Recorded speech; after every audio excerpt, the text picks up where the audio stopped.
Hi, everyone, and welcome to week 12. This week, we're going to talk about intercultural issues within an educational setting. And so it's a pretty interesting topic. Hopefully, you guys found it interesting as well. So, in general, in American society, education is perceived to be one of the most important avenues for advancement in society. But what's really interesting within America is that there's no universal curriculum. So, state to state, city to city, even within high school, the curriculum might really differ. Like, you guys probably remember that maybe your history class was different than the other 10th grade history class. Um, and so that's really interesting. In most other countries, this is not the case at all. There's a very strict curriculum about what a 10th grader is supposed to learn in a particular class, and so America's a little different that way. But we learned about different kinds of educational systems. We had a colonial educational system where people are taught um, based on their colonizers' attitudes, and people's upward mobility required assimilation. Um, so even though within the US it's a multicultural society, there still is a tendency to value white European authors and artists and histories over other countries. So you guys may remember in your own history classes, you probably spent a lot more time dealing with European history than you did with African history or Asian history. And there's reasons for that. When we talked about this in previous chapters as well, but studying abroad is a popular way for American students to get a taste of a different type of um, educational trip, and that is really interesting. I know some of you guys have done that. There's also culturally specific education, and this chapter's talked a lot about historically black colleges and universities, but we also now have, for example, ethnically driven elementary schools or high schools that have a particular religious affiliation.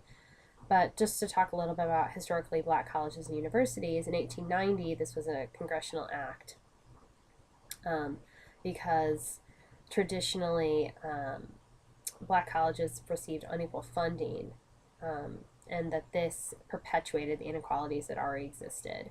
At that same time, there were also educational institutions that were established for white women and Native Americans, but really it was again just tied to a specific culture. So a lot of these colleges that were originally changed or originally developed have changed. Like a lot of the all girls schools are now co ed.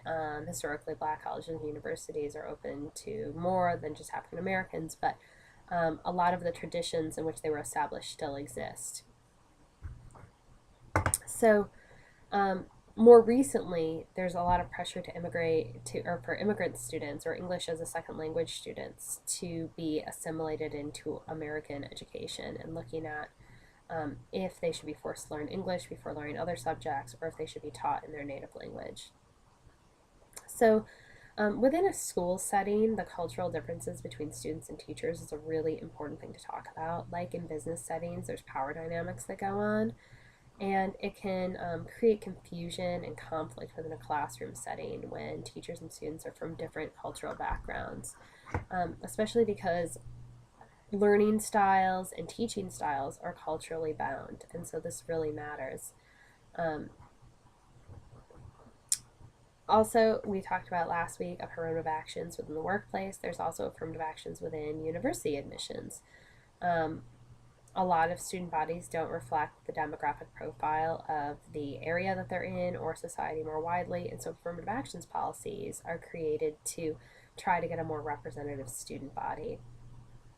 And so, um, a lot of people, this has been a big debate over the last 15 or so years about how different universities will actually deal with this. Um,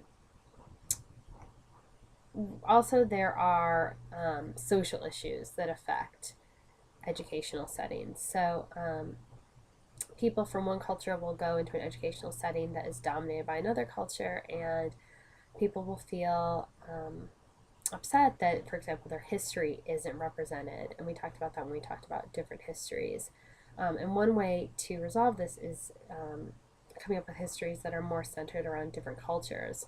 And having an environment where cultural differences are assumed to exist or discussed openly is really the only way that at a university or high school setting we can address these things. So, again, another short and sweet topic week. Hopefully, it was interesting to you and the reading assignments were interesting to you. Otherwise, we're almost done, so start studying up for that final exam, and I will see you next week.